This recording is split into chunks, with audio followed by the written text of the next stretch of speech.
kagaya nito, Bible exposition. Okay. Dahil 71 ako, marami siguro akong kasalanan. Sabi ko sa inyo, kung itong mga pista namin ito, at saka kung mamatay ka, may misa requiem, may bayad. Pagkatapos, ang pari nagbibigay ka ng sukli, sponsor sa masama lang sa. Paano kaya? Brother, Alam niyo po, kapatid, yung paglilingkod sa tao, walang bayad yun eh. Lalo na kung mampatay ka na, sisingilin ka pa. Sa Biblia po, walang bayad yun eh. Yung paghalimbawa, yung maglilingkod ang ministro sa'yo o mangangaral. Sabi po ni Kristo sa G7 ng Mateo hanggang 8, ganito. Kag wali sa nagakadto kamo nga nagasiling, ang ginarian sang langit malapit na. Ayuha ang mga masakiton, banhawa ang mga patay, ayuha ang mga aroon, tabuga ang mga yawa.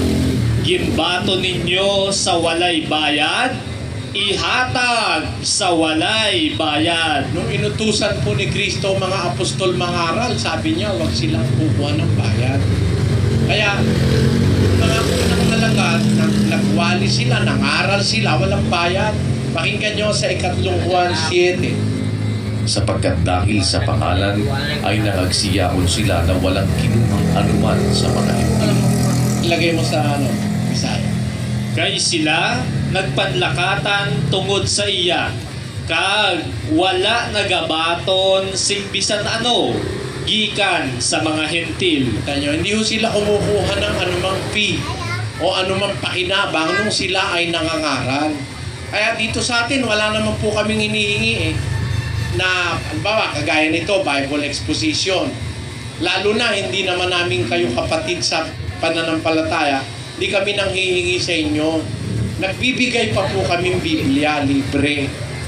Nagtutulong-tulong kaming magkakapatid, pero pag hindi kapatid, hindi ho namin hinihingan ng tulong at hindi kami nagpapabayad sa aming paglilingkod, kapatid.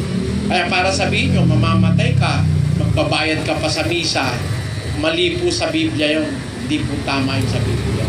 Pero salamat po sa Diyos, nagkita tayo, pareho na kasi tayong matanda, malay nyo, mauna pa ako sa inyong mamatay. Eh, makinig po kayong doktrina. pwede ba po, Brother Elisa? Sige po. Hindi makasama sa Diyos, Brother Eli.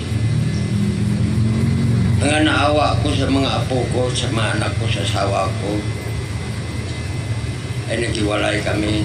Sinasabihan ako ng mga anak ko, huwag natin intindihin tatay, ay matanda na yan, paano yan. Pero, nang pagkakinig ako sa paso mo, doon nabigsan ang isip ko nga diretso at saka busog ang puso ko. Eh nakita ko, ito siguro tara na tama. Hindi masama sa Diyos. Ngahiwalayan ko mga anak ko, ako ko, at kasawa ko nga maghiwalay ako sa kanila sa pagsusunod. Hindi po, kapatid. Hindi naman dapat na yung... Kung ayaw nila sa inyo, bayaan nyo lang sila. Pero sa inyo, tanggapin nyo sila sa inyong puso. Pero kung inaayawan na nila kayo, parang itinatakwil nila kayo, okay lang po yun. Kasi sinasabi naman po ni Kristo yun. Nasa G35 ni Mateo. Pakilagay sa screen. Kay ako, nagkari sa pagsumpong sang tawo sa iya amay, kag sang anak nga babayi sa iya iloy, kag sang umagad nga babayi, batok sa iya ugangan nga babayi. 36.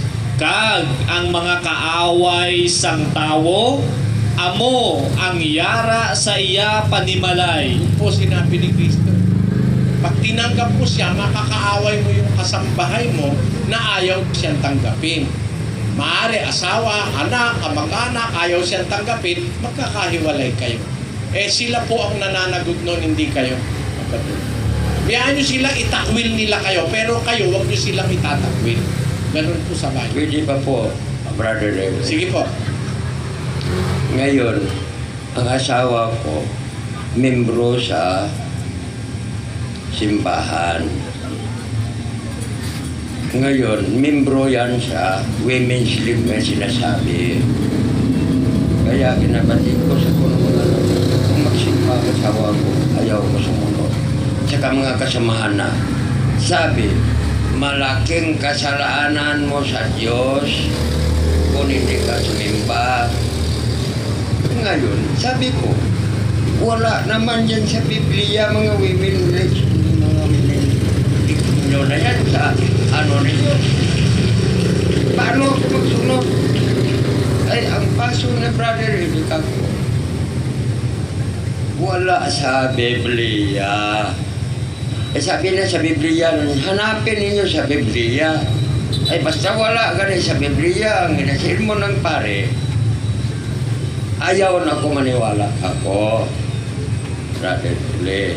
Ngayon, ang sinasabi ko naman, kung magsimba man lang ako, na, maintindihan mo, Brother Lee? Sige po, naintindihan. Magsimba naman lang ako, dapat tingin-tingin ka man lang sa iba dyan, at sa kapare, kung kumuha ka ng ustyas, bakit siya lang nagainom ng bino? Ako, nagsiman ako, kukunin kami ng Seaman's Club, ng mga pare, matin kami sa misa, kung magkain kami ng ustyas, kay lira ang mga kupa, hindi ka kain ng ustyas kung wala kang bino. Dito tama ba yun? Alam nyo, mahaba po ang usapan niya, pero yung sinabi nyo, nasa Mateo 26:27, makilagay mo nga sa screen. Kag nagkuha siya sang tagayan, kag sang nakapasalamat, ginhatag niya ini sa ila nga nagasiling, inom kamo tanan sini. Ayan, nung kunin niya yung kopa, ginhatag niya sa ila, nagsiling siya, inom kamo tanan sini. Inom kayo lahat. Yung kay Kristo, pinainom lahat eh. Ganon. Maraming salamat po. Salamat po. Sige po, next. Susunod po si Santiago Fresco, isang Roman Catholic. Sige po. Salamat po. May itatanaw man ako bagay sa Biblia. Sige po. Sahin ko lang po. Bakit po sa amin ni Kristo tao? Sa inyo Diyos. Ano ang kang kamaturan dira? Kasi po sa Biblia, si Kristo hindi naman siya talagang tao eh. Nagkatawan tao po siya. Yung salitang nagkatawan tao, paano ba pagkasabi nun sa Hiligay nun? Sa 3:16 ng unang Timoteo, dyan sa Hiligay nun. Sa pagkamatuod, nagatuad kita. Dako ang tinago sang pagka Diyos nun. Ang Diyos nagpahayag sa unod. Ginpakamatarong sa espiritu. Nakita sang mga manugtunda. Ginwali sa tunga sang mga hentil. Gintuuhan sa kalibutan. Ginbayaw sa himaya. Yan. Dako ang tinago sang pagka-Diyos mo. Ang Diyos nagpahayag sa unod.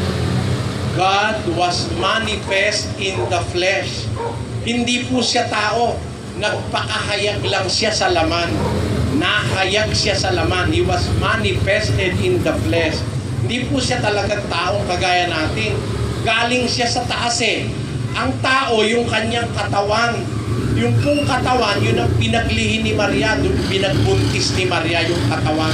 Tao po yun, yung katawan. Pero yung nandun sa loob ng katawan, hindi po tao yun. 2:9 ng Kolosas. Pakilagay. Kay sa iya, nagapuyo sing lawas nun ang bilog nga kabubusan sang pagka-Diyos. Ngayon, ang bilog kabukusan sang pagka-Diyos, nagapuyo sing lawas nun. Dun sa kanyang katawan, nananahan yung kapuspusan ng pagka-Diyos. Kaya yung katawan po, yun ang tao. Pero yung nasa loob ng katawan, ng katawan tao, Diyos po yun po si Kristo. Hindi po tao yun. Nakuha po nyo? Salamat. Salamat po sa inyo, kapatid. Okay, si Miss Mirasol Liboon, isang Christian. Tapos, nanonood ng asawa ko by Channel 8. So, kahit na Christian na kami, pero medyo humina yung pagbasa namin ng salita ng Diyos. So, naging malaking bahagi kayo ng buhay namin mag-asawa sa aming Christian life.